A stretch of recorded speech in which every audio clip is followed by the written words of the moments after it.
Episode के starting में ऋषि Arnold की कही गई बात को ही याद करी जा रही थी, जहाँ पर कि आर्नोल्ड ने उसको बोला था कि वो कोयलस किंगडम की मदद नहीं करेगा क्योंकि उसके वजह से बदले में उन लोगों को कुछ अच्छा नहीं मिलेगा। और वैसे भी जिस कंट्री का मेन सोर्स ही खत्म होता जा रहा है उसको कोई ना कोई आकर तबाह कर ही देगा। प्रेजेंट में ऋषि कुछ लिखती है और वो बोलती है फ्यूचर में आर्नोल्ड वो खतरनाक वॉर क्रिएट न कर पाए, उस वजह से मैंने कायल के साथ छोटा सा एक अलायंस क्रिएट करी हूँ। और ऋषि ये भी बोलती है माइकल सेंसेई देखना चाहते हैं कि उनका बनाया गया गन पाउडर इस दुनिया में कितना तबाही ला सकता है, और मैं एकदम श्योर हूँ कि माइकल उस गन पाउडर को आर्नोल्ड समा को देना चाहते हैं और मुझे कुछ भी करके डॉक्टर को रोकना ही पड़ेगा। और इसके बाद ऋषि थोड़ा सा बैल्कनी में आती है और वहाँ का नजारा देखकर तो वो काफी ज्यादा हैरान होती है क्योंकि उनके बाहर चारों तरफ सिर्फ फायरफ्लाइज थे जो कि बहुत ज्यादा खूबसूरत भी लग रहे थे। लेकिन तभी ऋषि नोटिस करती है कि उसके साइड के कमरे से आर्नोल्ड भी बालकनी में आता है और फिर वो दोनों ही एक दूसरे की तरफ देखते हैं और थोड़ा सा अजीब महसूस करते हैं। जिसके बाद आर्नोल्ड ऋषि को बोलता है आखिरकार ये उड़ती हुई चीज क्या है। जवाब में ऋषि बोलती है ये फायरफ्लाई है।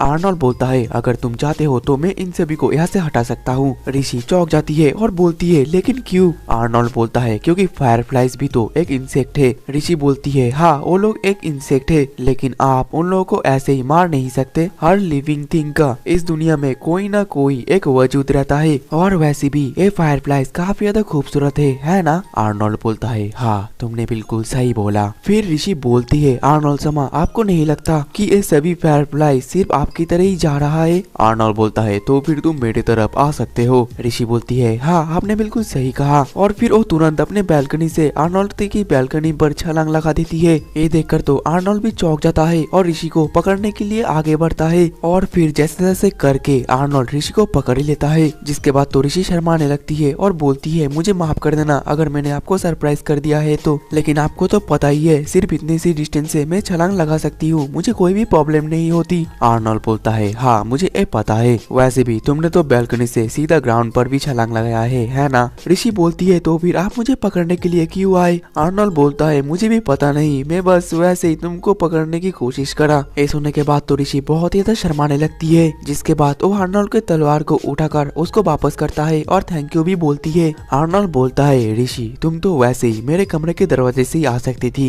ये सुनकर तो ऋषि चौंक जाती है और बोलती है ये तो मेरे दिमाग में भी नहीं आया था। आर्नोल्ड तो हंसने लगता है और वो बोलता है तुम तो हमेशा से ऐसे ही हो। जिसके बाद ऋषि बोलती है वैसे आप हमेशा अपने तलवार को लेकर क्यों चलते हो। आर्नोल्ड बोलता है इन फायरफ्लाइज के वजह से, क्योंकि इनके लाइट के वजह से मुझे लगा कि यहाँ पर मशाल चल रहा है। ये सुनकर ऋषि अपने मन में बोलती है ये मशाल तो वॉर में जलते है। आर्नोल्ड के दिमाग में तो हमेशा वार ही चलता है। ठीक तभी एक जुगनू तो आर्नोल्ड के सामने से जाने लगता है और इसी वजह से आर्नोल्ड के आंखें तो बहुत ही ज्यादा चमकना शुरू कर देता है, जो देखकर तो ऋषि आर्नोल्ड के आंखों में डूब ही जाती है और वो बोलती है कितनी ज्यादा सुंदर आंखें हैं आपकी। जिसके बाद आर्नोल्ड बोलता है मेरे आंखें का कलर बिल्कुल मेरे पापा के जैसा है, इसका ये प्रूफ है कि मैं एम्परर का ही लड़का हूँ। जब मैं छोटा था तब मेरा इच्छा होता था कि अगर मेरी आंखें कोई निकल कर फेंक देता। ये सुनकर ऋषि चौंक जाती है और बोलती है आखिरकार आप ये कैसी बातें कर रहे हो। और फिर ऋषि अपने मन में बोलती है लगता है आर्नोल्ड और उसके फादर का रिलेशन कुछ अच्छा नहीं है। जिसके बाद आर्नोल्ड बोलता है ऋषि जब तुम पहली बार इस कंट्री में आए थे तब तुमने मुझे बोला कि तुम इस कंट्री को एडमायर करते हो, मुझे भी ठीक ऐसा ही लगता है। जिस चीज को तुम पसंद करते हो उसको चेरिश करके रखना। जैसे कि अब ये फायरफ्लाइज की लाइट मुझे वॉर की मशाल की याद दिला रहा है और इसके अंदर से मेरे कंट्री को देखना ऐसा लगता है कि मैं अभी वॉर में हूँ। लगता है इसी टाइप के आइज में अपने फादर जैसे पाया है और वैसा भी हो सकता है कि यही मेरा नेचर हो। ये सब सुनकर ऋषि बोलती है आपको इन फायरफ्लाइज की लाइट वॉर की मशाल जैसा लगता है और मुझे नहीं लगता कि आपके आई सबके फादर जैसा है।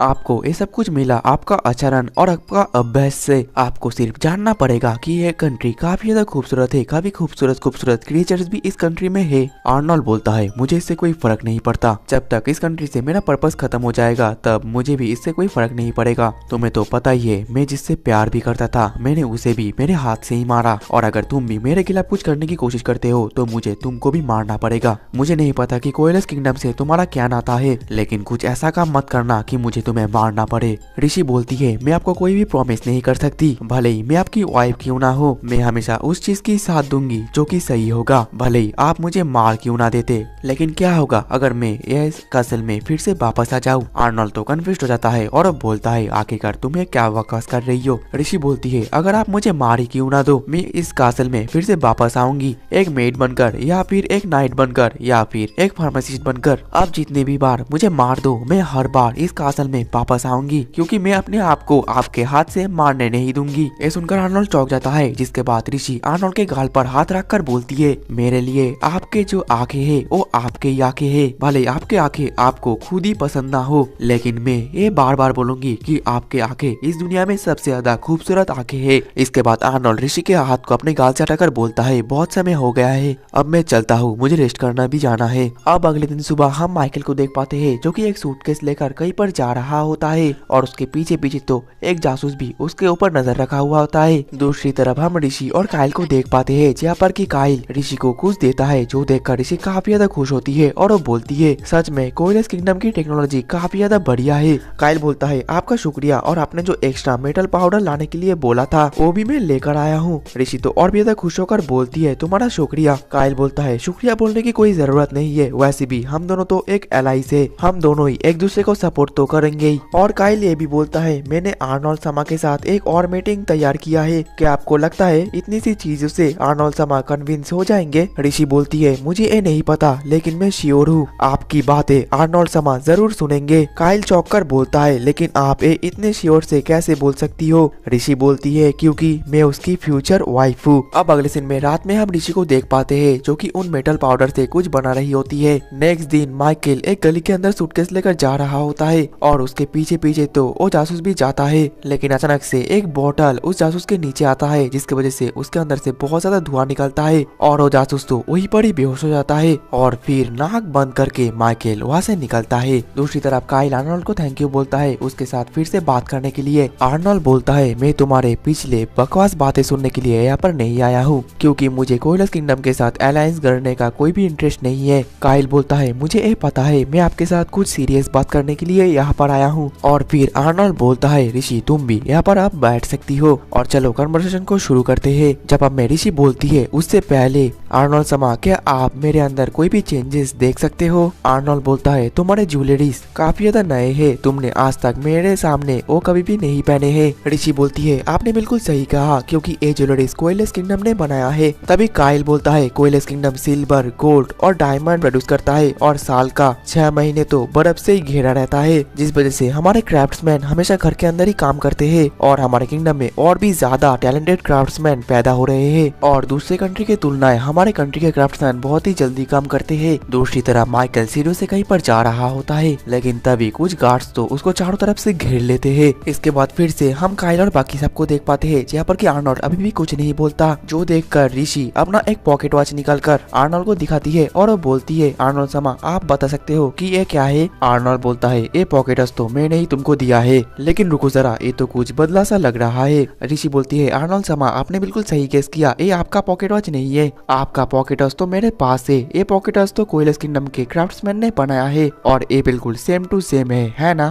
तभी काइल बोलता है आर्नोल्ड समा आपने तो देख लिया हमारे क्राफ्ट्समैन स्प्रिंग गियर ये सब बनाने में भी बहुत ही ज्यादा माहिर है। तभी ऋषि बताने लगती है आर्नोल्ड समा क्या आपने कभी भी सोचा इतने बढ़िया टेक्नोलॉजी से हम गलका हैंड को कितना ज्यादा बेहतरीन कर सकते हैं और भी ज्यादा सक्सेसफुल बना सकते हैं। हम कैरेज को बिना हॉर्स के चला सकते हैं और भी ऐसे चीजें हैं जो कि हम टेक्नोलॉजी की मदद से आसान बना सकते हैं। फ्यूचर का हम जो ड्रीम देखते हैं वो भी हमारे लिए पॉसिबल है, लेकिन ऐसी टेक्नोलॉजी सिर्फ हमें कोइलस किंगडम में ही मिल सकता है। तो फिर आर्नोल्ड समा मैं चाहती हूँ कि ऐसी टेक्नोलॉजी आप कोइलस किंगडम से गलका हैंड में भी लाओ। इतना सब कुछ सुनने के बाद भी आर्नोल्ड को कुछ फर्क नहीं पड़ता और वो बोलता है इसके बाद क्या होगा, जो सुनकर ऋषि और काइल दोनों ही चौंक जाते हैं। और फिर आर्नोल्ड बोलता है काइल मॉर्गन आखिरकार तुम मुझसे चाहते क्या हो? मैं ये एडमिट करता हूँ कि तुम्हारे शहर का टेक्नोलॉजी काफी ज्यादा बढ़िया है, लेकिन तुम्हारे इस कन्वर्सेशन से मैं तो और भी ज्यादा डिस्गस्ट फील कर रहा हूँ। मुझे कोइलस किंगडम से टेक्नोलॉजी लाने के लिए कोई भी अलायंस करने की कोई भी जरूरत नहीं है, हम ये मिलिट्री पावर से भी कर सकते हैं।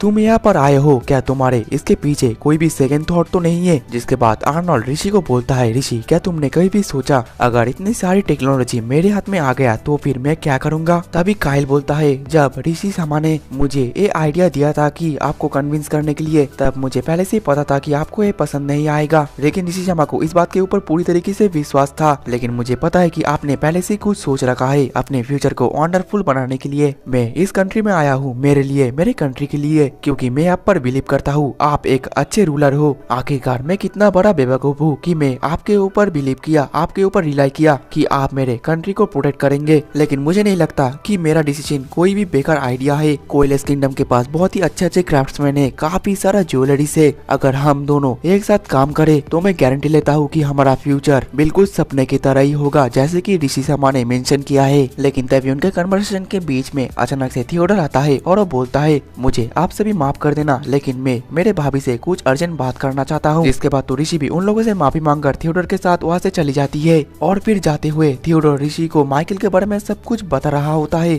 कि माइकल ने कैसे एक जासूस को चकमा दिया और वहाँ से भाग गया। दूसरी तरफ आर्नोल्ड काइल को बोलता है, मुझे माफ कर देना कि मेरे भाई और मेरा फियांसे दोनों ही काफी ज्यादा डिसरिस्पेक्टफुल है। तभी वो ओलिवर को बुलाता है, जिसके बाद तो बहुत सारे गार्ड काइल को भी चारों तरफ से घेर लेते हैं। ये देखकर काइल काफी ज्यादा शॉक होता है और वो बोलता है, आर्नोल्ड शर्मा आखिरकार आप ये क्या कर रहे हो। वहीं पर थियोडोर ऋषि को ये भी बोलता है, मुझे पता है कि आप उस सूटकेस के बारे में बात कर रहे हो। उसने उस सूटकेस को लेकर पूरे स्लम एरिया में घुमा है, लेकिन हम लोग उसकी तलाशी कर रहे हैं, आप चिंता मत करो। ऋषि बोलती है, तुम्हारा शुक्रिया। थियोडोर बोलता है, लेकिन मैं एक बात को लेकर काफी ज्यादा टेंशन में हूँ। ऋषि बोलती है, आर्नोल्ड शर्मा को लेकर है ना। थियोडोर बोलता है कि हाँ, आपने बिल्कुल सही कहा। जब मैं आपके कन्वर्सेशन के अंदर गया तो मुझे देखकर भैया बिल्कुल भी चौंके नहीं। ये सुनने के बाद तो ऋषि काफी ज्यादा चिंता में आ जाती है। तभी थियोडोर बोलता है, भाभी मुझे पता चल गया कि आखिरकार माइकल कहाँ पर है। जिसके बाद तो ऋषि माइकल के पास दौड़ कर चली जाती है और बोलती है, सेंसेई। माइकल हंसकर बोलता है, अरे ऋषि तुम आ गई। और इसी के साथ ही हमारा एपिसोड 11 भी खत्म हो जाता है। तो दोस्तों मिलते हैं नेक्स्ट एपिसोड में, तब तक के लिए टाटा बाय बाय और सायोनारा।